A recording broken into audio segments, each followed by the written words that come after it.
Hey guys, what's good? Just coming at y'all with another watch review of, this. Really excited to have this watch finally in my collection. This, of course, is the Rolex Daytona 116-500. This watch has been around since, I think, 2016. It was initially introduced and has just been wildly popular, wildly successful for Rolex.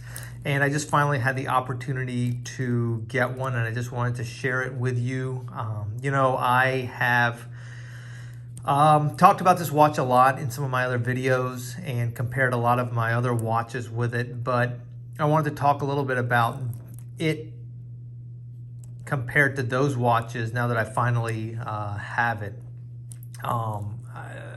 As a spoiler, I love the watch. I think it is really well done. It's beautifully made. It is wildly expensive. It is wildly difficult to trade for, believe me, I know.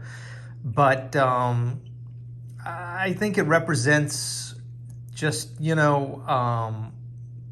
the culmination of Rolex hype. And it's a watch that I wanted for a long time. I've had in a variety of other iterations. I actually have a 6234 vintage Daytona, and I have a 6239 vintage Daytona, and those watches are beautiful. I've had the 16520, the Zenith Daytona, and I've had the 116-520. I think that's the version before this, but having this one finally with the ceramic bezel, just really impressive. Really, just a beautiful watch. Let me take you through it. The watch is 40 millimeters in diameter, and it wears quite small. Actually, it wears very elegantly. I'm going to compare it to another Rolex that I own, and that is the 116-610. That's the Rolex sub-date.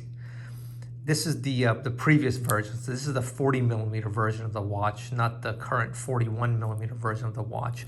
Let's try them both on the wrist side by side, and maybe you can see what I'm saying when I say the watch. While this watch wears very elegantly, even though they're both 40 millimeter watches.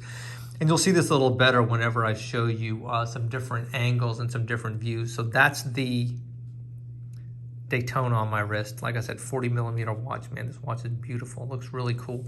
And then let me show you the sub on my wrist. So there's the Daytona, and then, all right, so here's the sub. And so just, the sub, it just wears a lot larger. It wears a lot more square. And of course, that's because these lugs are just so massive in comparison. Sub's a great watch too, no doubt. That's a keeper in my collection. So let's talk about the Daytona. And the first thing we'll talk about is the bracelet. It's a little it's a little finer than the sub bracelet, a little bit thinner, and you can see that it has PCLs, polished center links, whereas the sub's center links are all brushed. The sub bracelet has a very interesting system where you can fractionally adjust. I'm going to zoom in here. You can fractionally adjust the size several millimeters actually, and so that's very helpful. The Daytona has an adjustable bracelet too on the fly, but it's just this setting, an easy link, and so it just kind of moves like that. There are a couple of detents in here, if you can see those, and so you can move this up and down. But that's all the adjustment you get on the Daytona bracelet. So it comes in two different dials, the white and the black. And as you can see, this is the black dial. Both versions have a beautiful ceramic bezel. That bezel's interesting. I thought it was going to be really shiny. It's honestly more matte than it is shiny. But you can see the black dial, just a beautiful watch. It has screw down pushers. So you just kind of unscrew these. These help with water resistance. So let's unscrew that, and let's see the action on the chronograph. So there you go. Really nice. I mean, just a great movement. It's got 70 hours of power reserve. Very smooth sweep to the seconds hand, and I've wanted this watch, oh my God, for so long, and I had the opportunity to trade for it, which is hard to do. It's hard to do when you're trying to trade for a Grail level watch with multiples, and it's hard to trade for a Rolex when you're trading non-Rolex for it. And so you're going to be trading at a loss because, of course, I mean, the Rolex is going to be valued at a premium. And of course, the Daytona is going to be valued at a double premium. So I bled for this watch. But, you know, I had the opportunity to make a trade for it. I had an opportunity to trade multiples for it. And I had an opportunity to trade multiple non-Rolex watches for it. And so even though I bled and it hurt a lot, in my mind, it was worth it because I can't touch this watch at its retail price. Now, okay, what do I mean retail price? The MSRP, the manufacturer's suggested retail on a Rolex Daytona 11650 is about $13,000, maybe a little bit over that. But the retail price in actuality, because you can't just walk into any place and get this watch ever again, is literally 3 times that. I mean, I see the white dial version of this watch going now, you know, a full set, brand new in box, stickered for like $45,000. The black dial does not.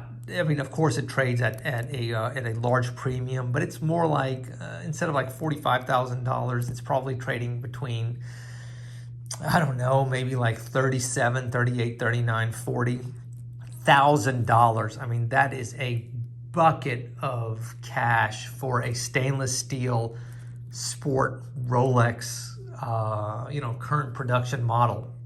But, you know, I mean, the heart wants what the heart wants, and I just had an opportunity to make a trade, and even though it required bleeding, to me, it was worth it.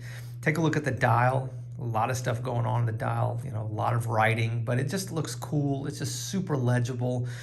You know, I love the markers on this dial. I love the counters on the dial. Look how cool that hour and minutes hand is. I love that effect of the black in between, and then you know, Rolex has kept this watch pretty similar over the years.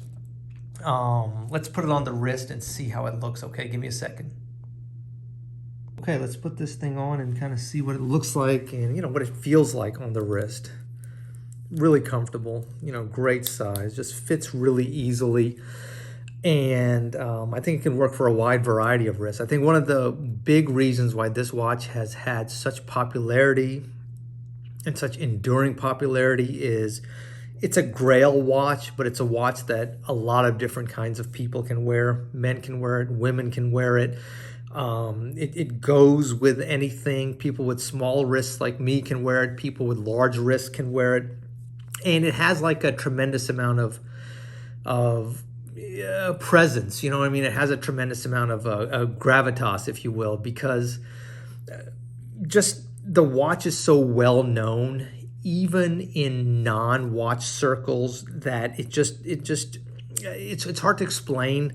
But it's something that is very eye-catching. I think part of that is just how nice the ceramic bezel is. While it is more matte than shiny, it really sparkles. You know what I mean? The watch really just glows. The markers just look really beautiful. You know, as I said, this comes in 2 versions. So this is the black dial version, and there's also a white dial version that trades for even more of a premium. Man, it would be a dream to own the black and the white. But, you know, I mean, that's going to be hard to do. I just feel thankful I was able to get the black, and I really enjoy it. I mean, I really like the watch. I think the whole thing comes across like so well. I like the play of light on the watch.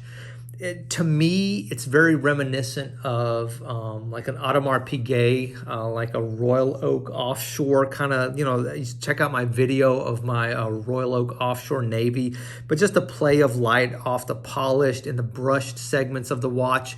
It just, it gives me that kind of vibe, gives me that kind of energy. I hope it comes across in this video how much I like this watch.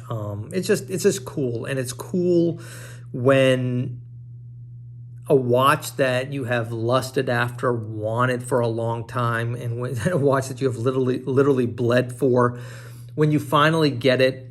And I say this before, it's just so rare, but it happens on some watches some of the time. Whenever something you've really wanted, whenever something you've really desired, it lives up to the hype. And I kind of wish, I would have made a video of me just like unboxing it, because it was just really cool just to see the watch finally. And I was like, oh, finally, just such a sense of like, I don't know, happiness, relief, satisfaction, and just gratitude. So let's look at the. I've got the sub here. Why don't we throw the sub on and just see in comparison? So this is what the Daytona looks like. So just kind of think about that, and then I'm going to put this sub on, and then maybe we can get a feel for like how this wears differently. Even though it's 40 millimeters, it wears very elegantly. And there's the sub, and so let's kind of just see these side by side, and you can kind of see, man, that sub is just awesome, but it is just all business, man. I mean, this is just a chunk of metal on my wrist. And even though both watches are 40 millimeters, this one certainly wears thicker, it wears larger. And while they're both, sport watches, while they're both tool watches, certainly the sub is just all business.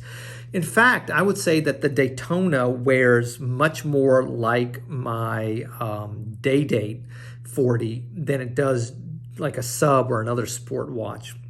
And so, like I said, I'm rambling as usual, guys. I always do that whenever I'm passionate about something.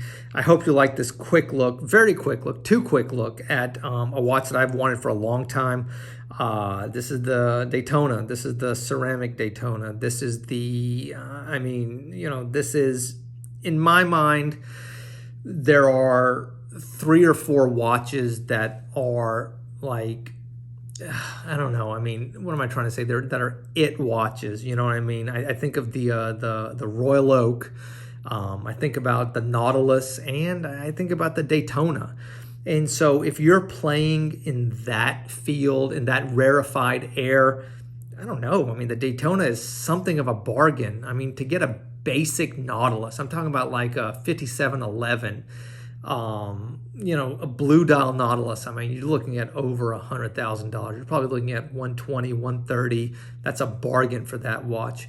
An Audemars Piguet Royal Oak. Like I said, I don't mean the offshore, trust me. I mean the Royal Oak. I mean, you're looking at about 70, maybe 60, maybe. Whereas a Daytona,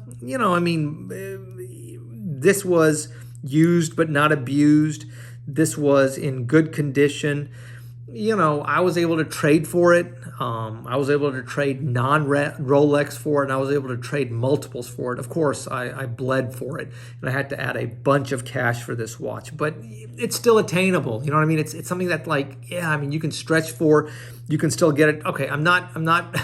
This is not me trying to make a ceramic Rolex Daytona seem like a bargain proposition. Maybe it's me subconsciously trying to justify how much I had to give up for the watch. But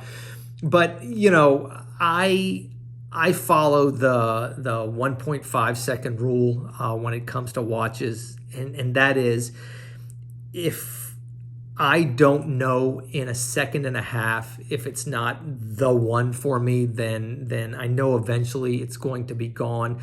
And I saw this watch, I put it on, and I knew immediately that this was all right, but this is going to be a keeper. I mean, this is going to be a lifer for me. And it's just gratifying to know that. And it just gives me maybe some insight into how Thanos felt whenever he put that, like, Infinity Stone in his gauntlet and then, like, destroyed the universe. I get that. I get that same energy from the dude. I'm kidding. All right, guys, I hope you like this quick video. I'm sorry for the random tangents, but it's just a watch that I'm passionate about. I feel really lucky to own it. finally, and I look forward to making some more content for y'all soon. Guys, as always, I really appreciate it. Thank you for logging in. I'm sorry my content is not as consistent as it should be. I'm going to just keep grinding, keep trying to make videos. I've got some really cool stuff planned. I just got to get it made. Guys, love y'all. Take care. Be safe.